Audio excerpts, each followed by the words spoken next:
Kaylee Cuoco and Sam Claflin star in the MGM Plus original series, Vanished. When the man Alice loves disappears on a train to the south of France, every romantic memory becomes evidence. Every intimate detail, a potential threat. She thought she knew everything about him, but she may not even know his real name. New episode Sunday on MGM Plus. Finding the truth is a dangerous affair.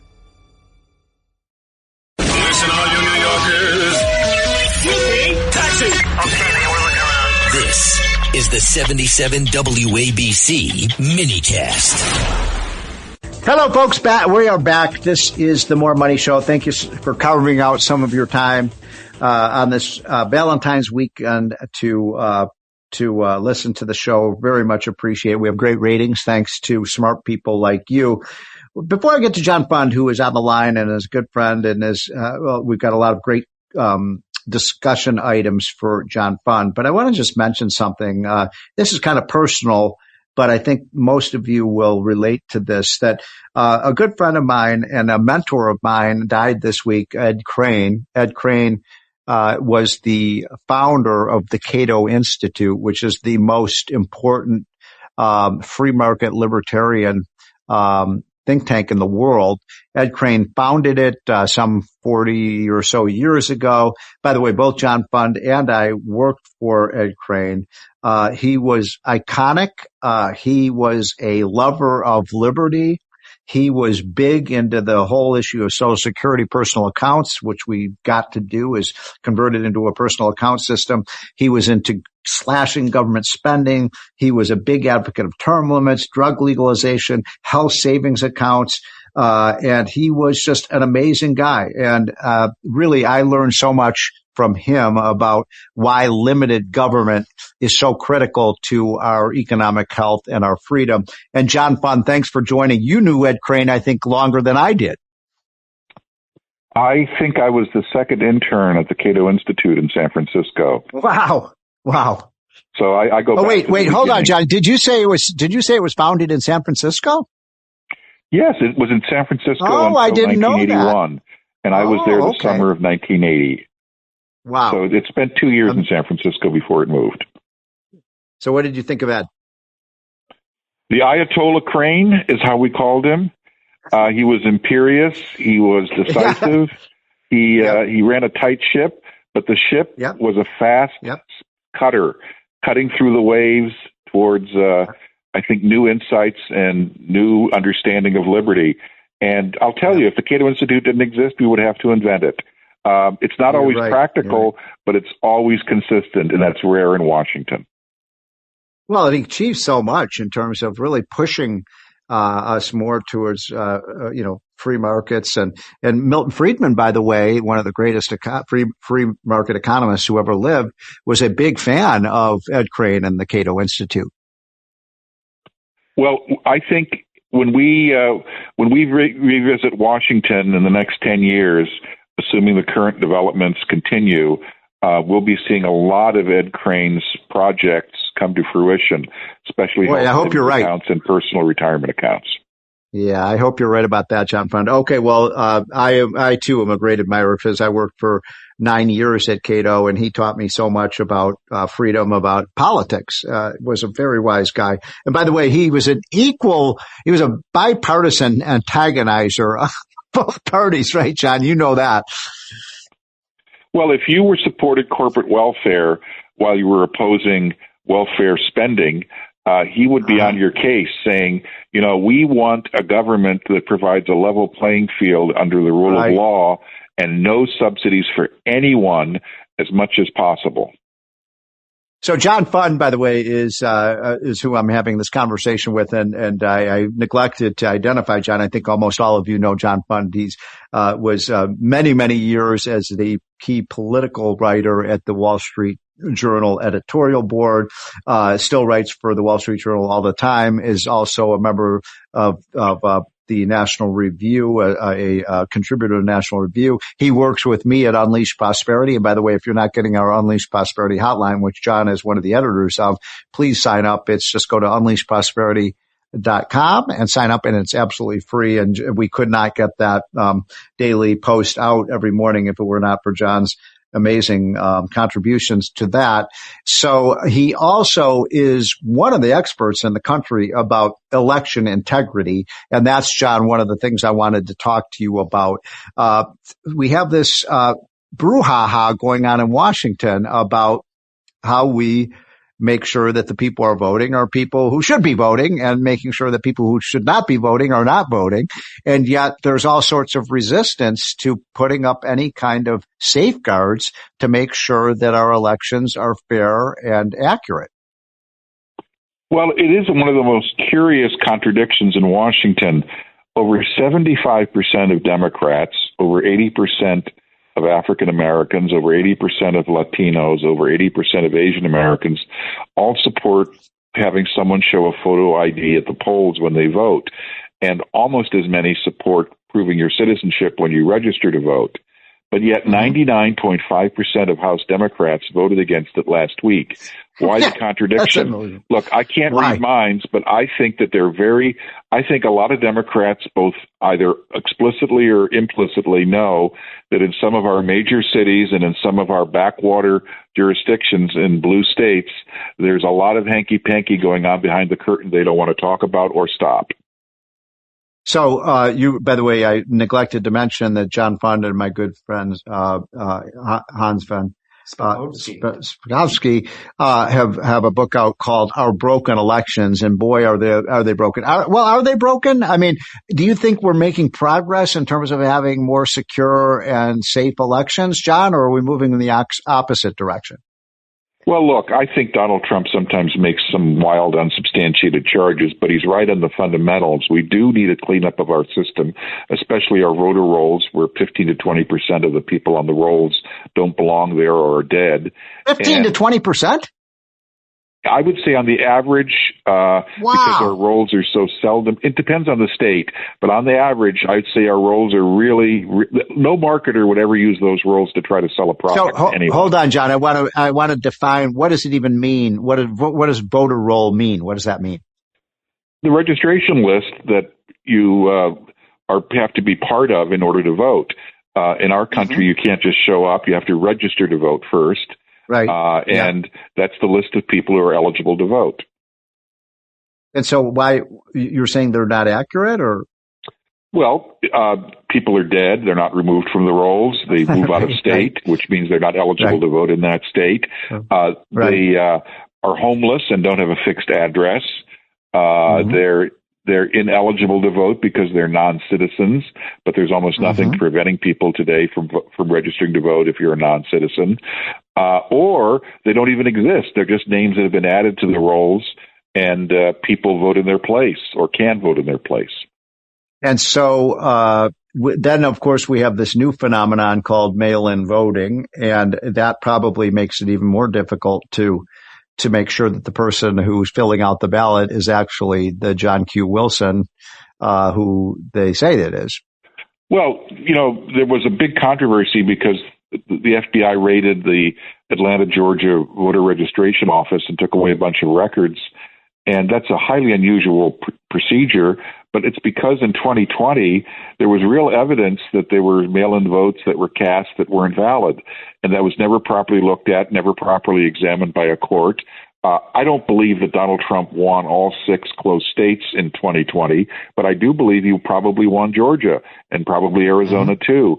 And I think if we can get to the bottom of that and actually prove that those elections were changed improperly, I think that we'll have a much better case to make to independent and other voters that we have to clean up our elections at a minimum. So if you take money from the federal government to help run your election systems, you should be required to clean up your voter registration rolls, and that's part of what this bill in Congress that was voted on last week would have done. So I wanted to ask you about that, John, because I don't follow this that closely. You do. So what's the name of the bill? The SAFE Act? What was it called? SAFE Act. Okay, the SAFE Act. So what would you? It's an acronym for keeping America safe from for voter integrity. Okay, so let's go through it very just, what does the SAFE Act do? For people who don't understand elections, I'm kind of dumb on this stuff. So explain very simply what it does. In federal elections where you're voting for president or Congress, you have to show a photo ID at the polls. Every other country. By the way, stop right there. A voter ID at the polls. I mean, who could be against that? Well, about 14 or 15 states still don't have that. And in fact, in California, it is illegal for any election worker to ask someone for an ID. In other words, even if they think they're... But hold on, John, this doesn't make any sense to me. You mean somebody can just show up and they say, I'm Bill Smith, and without any identification? But they could say they're Bill Smith on the voting rolls who hasn't voted in 20 years and was 80 years old the last time he did vote. They can do that, but it's against the law in California to ask that person for an ID to prove that they are who they say they are. Well, that's just, I'm sorry, I'm astounded by that. So you're saying virtually every, you said 99.5%. Was there some Democrat who voted for that?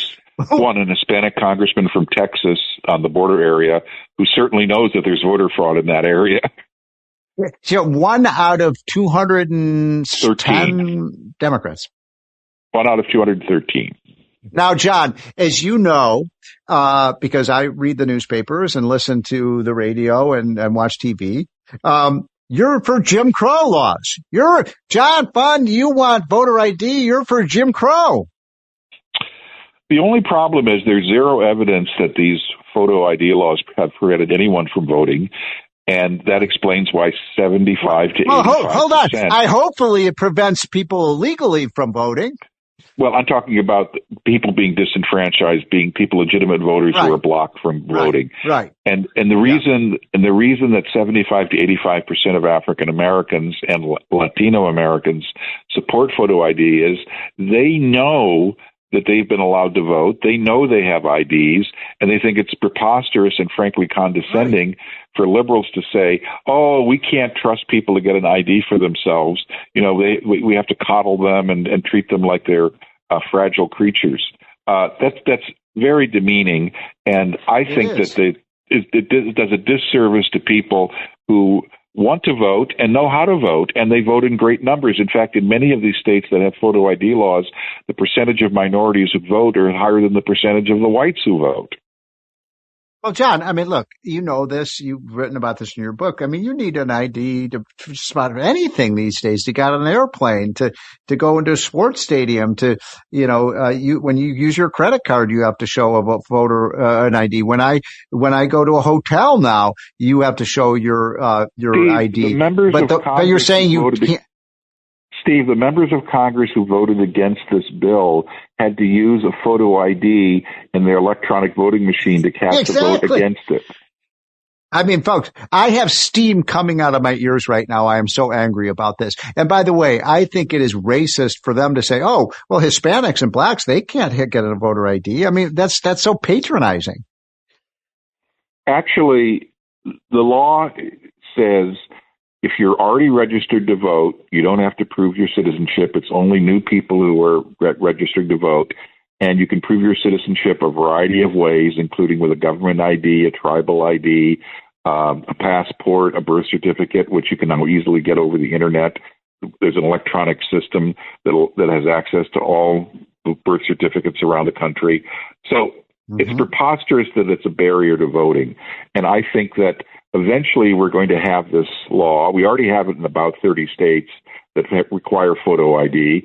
And I think that if they want to be on the losing side of history, I think it will just prove to people that they obviously are extreme. They obviously don't represent their own voters, and people can draw their own conclusions about why they would oppose such a simple safeguard against illegal voting. Well, I'm going to give you my conclusion. By the way, I'm talking to the great John Fund, who is one of the world's expert on elections. What other conclusion is there than that they want people to be able to legally vote because they think that's a way for them to win elections? That's quite an accusation, but I don't understand why 99% of them would say, oh, you don't need an ID to vote. Oh, yes, you do need an ID to check into a hotel. You do need an ID to get on an airplane. You do need an ID when you go to the store and use your credit card, but you don't need it when you vote? As I said, they're on the losing side of the argument, and frankly, the more that they make these preposterous arguments, the more they expose themselves as self-interested power seekers. Well, so where do we stand now, John? Is this dead for now, or what do you think? It goes to the Senate, and you need 60 votes to break a filibuster in the Senate. And I think that the Republicans in the Senate are going to have to come up with a very good idea. Let's have an old-fashioned filibuster where, you can block a bill from coming to the floor for a vote, but you have to do it standing up, talking until you're too tired to sit down, and then someone else has to take your place. And I think that if they want to filibuster this and basically use their preposterous arguments against it, I think that would be one of the great educational, civic experiences Americans could ever have. And let's force them to talk down this bill rather than just declare a filibuster and not have to defend it. I agree entirely. And I know some of my friends at Wall Street Journal editorial board think it's a bad idea, but I agree with you. The more light we can shine on this issue, the better. John, we got a minute left. You give us the update on what's happened with this outrageous teacher strike in California, where hundreds and hundreds of thousands of kids were not being able to get educated because the unions had shut down the schools. I think you told me this morning that the school districts caved into the union. Yes, the unions had coordinated strikes all over the state at the same time, but that their contracts were expiring. San Francisco was the biggest city to have a strike. They finally had a resolution today. Basically, the school district gave them a 9% raise automatically, enormous concessions on health care benefits and other things. Mm-hmm. Basically, if you hear a teachers union say, we're doing this for the children, we're striking for the children, no, they're doing it for the adults. It's one of the most selfish things I've ever seen. They abandoned those kids. Yeah. In fact, they even argued to the parents, you shouldn't let your kids do homework because that will mean that this strike might not work. By the way, they even said you could be a scab.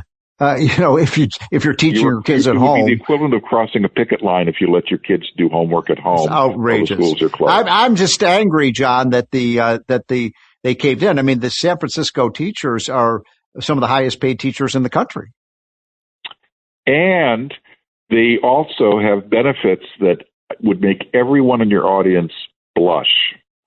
Benefits that we haven't seen for years in the private sector, including fully paid pensions at age 60 after only, 30 years of service, and health care for you and your dependents forever. Well, and also, John, look, I'm all in favor of paying great teachers more money. I've always said great teachers are worth their weight in gold. The problem is you can't fire in California the bad teachers. You can't also have merit pay where the good teachers are paid more than the ones who basically sit on their thumbs. Why? Why don't they have merit pay? Because a union represents all of its members, including many members that are mediocre and don't want to be challenged at work. Well, John, you're not cheering me up. I mean, thank you, by the way, for joining the show. That's the great John Fund formerly from the Wall Street Journal, now works with me at Unleashed Prosperity and, from National Review. But I'm angry about both these issues, folks. I mean, the teachers unions do not care about the kids. It's that simple. And the idea that you can just vote, anybody can walk up and vote without a voter ID. And by the way, I just don't understand it. And the only conclusion I can come to is they want people who are not eligible to vote. Okay, folks, we will be right back. I'm going to bring on my friend Robert Wolf, who is a Democrat. Because we're a nonpartisan show, and we're going to talk about the economy with Robert Wolf. He's the former chairman of UBS. He ran one of the most important banks in the country. He's a good friend of mine. He and I appear on Fox News all the time together. So do not go away. This is WABC.